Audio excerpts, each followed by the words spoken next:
my top science advisor, John Holdren, periodically will issue some chart or report or graph in the morning meetings, and they're terrifying. and everybody starts off the day thinking about, okay, we've really got to get on this. We've got to pay attention to this.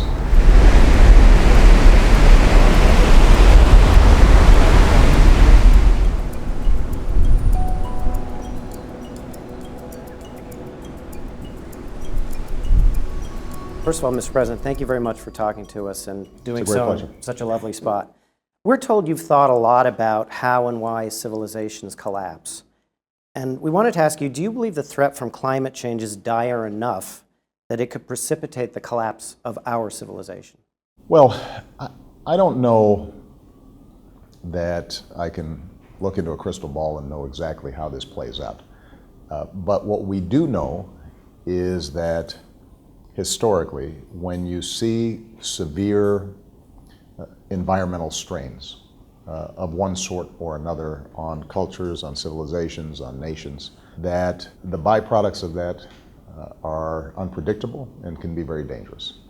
And what we know is that if the current projections, the current trend lines on a warming planet continue, it is certainly going to be enormously disruptive worldwide.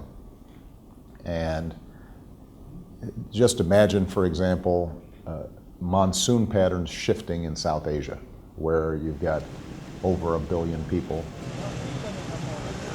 If you have even a portion of those 1 billion people displaced, you now have the sorts of refugee crises and potential conflicts that we haven't seen in our lifetimes. Then you're looking at a much more dangerous world and severe strains on nation states, on communities, on economies. I mean, given the magnitude of that threat, why do you think it's been so difficult for you to mobilize public opinion at home about the necessity of confronting this issue? Well, the good news is, during the course of my presidency, I think we've solidified in popular opinion the fact that climate change is real, that it's important, and we should do something about it. So the problem is not that people don't believe in climate change. There are pockets of resistance, particularly in certain congressional caucuses.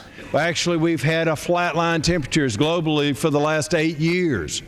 Global temperature changes, when they exist, correlate with sun output and ocean cycles. We keep hearing that 2014 has been the warmest year on record.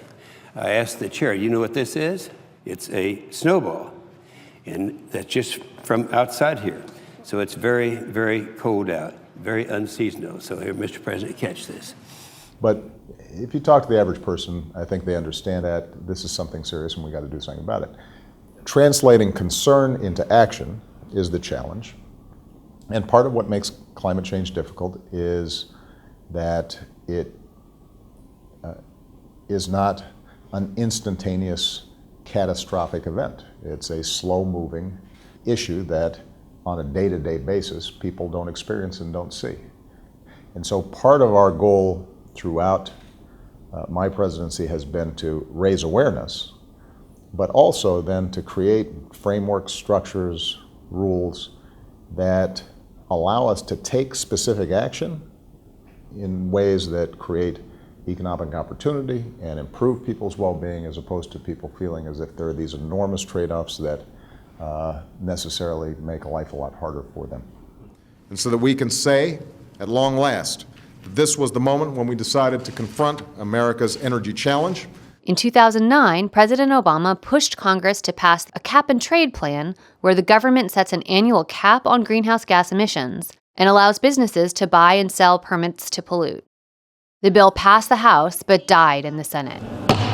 Later that year, President Obama attended a summit of world leaders in Copenhagen aimed at forging a new treaty to combat climate change.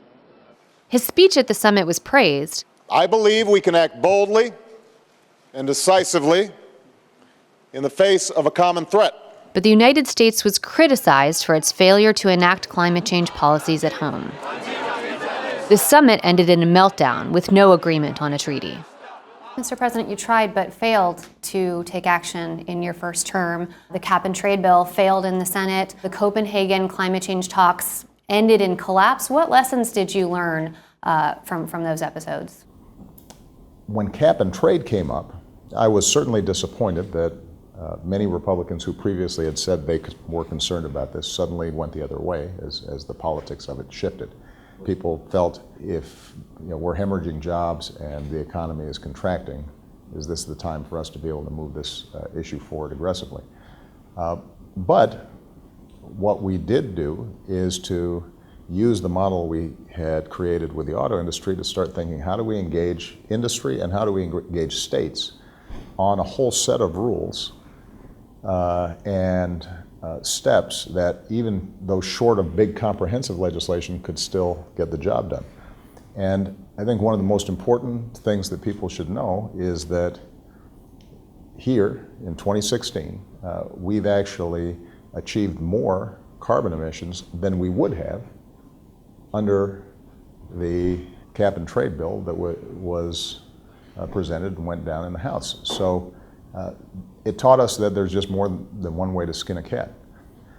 And what I was able to get done in Copenhagen was to at least extract the basic principle that if we're going to solve this problem, every country has to be involved, not just the wealthy countries. That seems like a small thing, but that was the mechanism whereby we were able, in subsequent meetings, to begin negotiations with China, ultimately leading to our joint announcement where China said it would set targets and restrain itself. The November 2014 announcement the president refers to is a significant one. The U.S. confirmed that it would double the pace of yearly emissions reductions, and China, for the first time, announced it would limit its own emissions. I commend President Xi, his team, and the Chinese government for the commitment they are making.